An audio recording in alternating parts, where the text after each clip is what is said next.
जय श्री कृष्ण दोस्तों। जीवन में संघर्ष क्यों उत्पन्न होते हैं, लड़ाई झगड़े क्यों होते हैं, इस पर स्वामी राम सूदास जी महाराज हम सभी को बताते हैं। गीता प्रेस के महान कर्णाधार कहे जाने वाले स्वामी राम सूदास जी महाराज साधक संजीवनी टीका और संक्षिप्त रूप में गीता प्रबोधनी में ये बात प्रभावी ढंग से प्रस्तुत किए हैं। इस बात को मैं आप सभी के बीच रखने जा रहा हूँ। कृपया ध्यानपूर्वक इसे समझें, क्योंकि ये चीज़ें हर किसी के जीवन में घटित होती हैं और यही कारण होती है। जब तक हम किसी समस्याओं का कारण पता नहीं कर लेते, तब तक उन समस्याओं से हम जूझते रहते हैं। वो समस्याएं और समस्याएं पैदा करती हैं, परंतु हम मूल कारण से हट के किसी और कारण में हम समस्याओं का हल ढूंढते हैं। श्रीमद् भागवत गीता का पहला अध्याय पहला श्लोक, जिसमें 2 शब्द आते हैं, पांडवाह और मामका। पांडवाह का अर्थ होता है पांडु का पुत्र और मामकाह का अर्थ होता है मेरा पुत्र। धृतराष्ट्र पूछते हैं संजय से हालचाल कि धर्म क्षेत्र कुरुक्षेत्र में मेरे पुत्र और पांडु के पुत्रों का क्या हाल है, क्या स्थिति है, क्या दशा है। यहीं से पूरा खेल शुरू होता है और यहीं से युद्ध शुरू होता है। मामकाह मेरा पुत्र कहने का तात्पर्य ये मेरा, पांडु का पुत्र कहने का मतलब ये तेरा। आपके परिवार में आप 2 भाई होंगे, 3 भाई होंगे, 4 भाई होंगे, या फिर आप अकेले होंगे। यदि आप अकेले हैं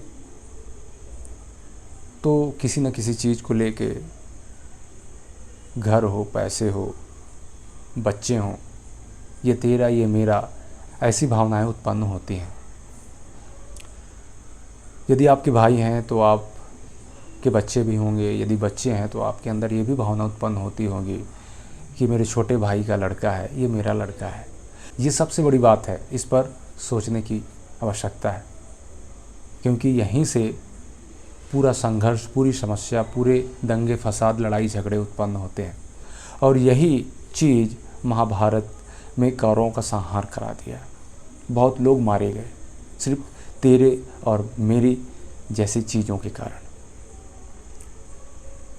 दोस्तों, स्वामी राम सूदास जी महाराज कहते हैं, भगवान के द्वारा हमें समान रूप से हर वो चीज़ उपलब्ध कराया गया है जिसके माध्यम से हम अपने उद्देश्य की पूर्ति कर सकते हैं। जीवन में कर्तव्य रूप से, धर्म रूप से, न्याय रूप से, मर्यादा रूप से सभी चीज़ों का आनंद उठा सकते हैं। परंतु जब व्यक्ति मोह से ग्रसित हो जाता है, स्वार्थ युक्त हो जाता है, तब की स्थिति बहुत गंभीर हो जाती है। फिर वो अपने लिए ही देखता है। ये संसार पंच भौतिक है, ये शरीर 5 भौतिक है, धरती, जल, वायु, आकाश, अग्नि, इन सभी चीज़ों से ये शरीर मिलकर बना है। और ये सभी चीज़ें सबको समान रूप से मिला हुआ है। परंतु दुर्भाग्य से व्यक्ति मोह के कारण, अपने स्वार्थ के कारण, ये तेरा ज़मीन, ये मेरा ज़मीन, ये तेरा गांव, ये मेरा गांव, ये तेरा प्रांत, ये मेरा प्रांत, ये तेरा देश, ये मेरा देश, इन सभी चीज़ों में फंस जाता है और यहीं से संघर्ष उत्पन्न होता है। आज आप वर्तमान में देखे होंगे, सीमा में जो लड़ाई होती है ज़मीन को लेकर होती है। देश के बीच जो मतभेद हैं, सब ज़मीन के टुकड़ों को लेकर है। ये संघर्ष उत्पन्न कहाँ से हुए? ये तेरा और ये मेरा, तेरा मेरा ही बहुत बड़ा कारण है। इन सभी चीज़ों से ऊपर उठना चाहिए। भगवान समान रूप से 5 तत्वों को हमें दिए हैं, परंतु हम मोह के कारण इन 5 तत्वों में भी विभाग कर लेते हैं, ये तेरा और ये मेरा। और सिर्फ संहार होता है, लोगों की हानि होती है वर्तमान में। इसी कारण से भविष्य में कभी ऐसा ना हो, परंतु यदि ये ज़्यादा प्रगाढ़ हुआ, ये तेरा और ये मेरा जैसी स्थिति, तो वास्तव में परमाणु हमला का संकट मंडराने लगेगा। और यदि एक बार ये हुआ तो पूरा मानव जाति का संहार हो जाएगा। तो दोस्तों, ये बहुत दुखद घटना है और तेरा और मेरा ये स्थिति इतनी खतरनाक है कि इसकी वजह से ही महाभारत हुआ।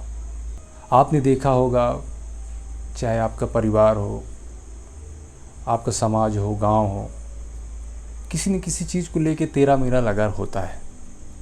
चाहे आपका कपड़ा हो, चाहे खाने पीने की चीज़ें हों, चाहे किसी भी चीज़ को भोगने की बात हो, चाहे ज़मीन हो, आभूषण हो, किसी भी चीज़ को लेके तेरा मेरा लगा होता है। आप अनुभव कीजिए, इसी तेरे मेरे को लेके आपकी कभी न कभी मनमुटाव हुआ होगा। यदि मनमुटाव प्रगाढ़ हुआ होगा तो लड़ाई झगड़े भी हुए होंगे।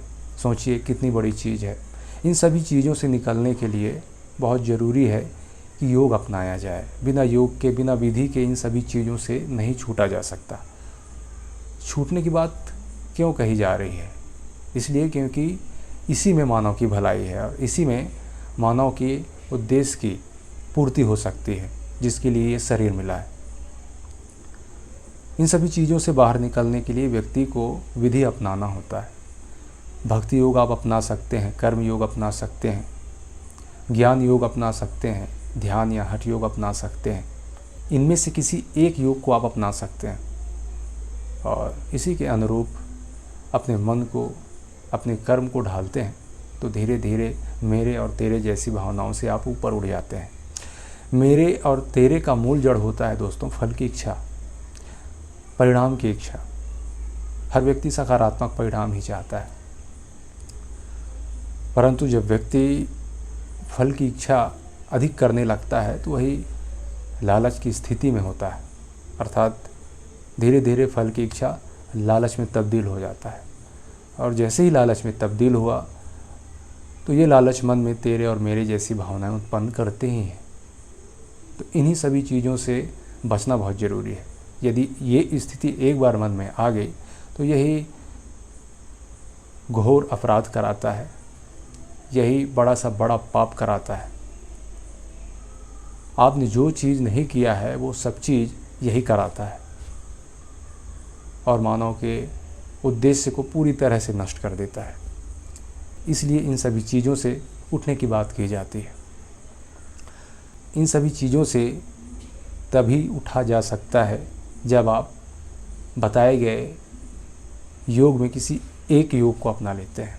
बिना विधि के आप ये मेरे और तेरे जैसी भावनाओं से नहीं छूट सकते। मिलते हैं दोस्तों फिर नेक्स्ट वीडियो में अच्छी जानकारी के साथ। जय श्री कृष्ण, नमस्कार।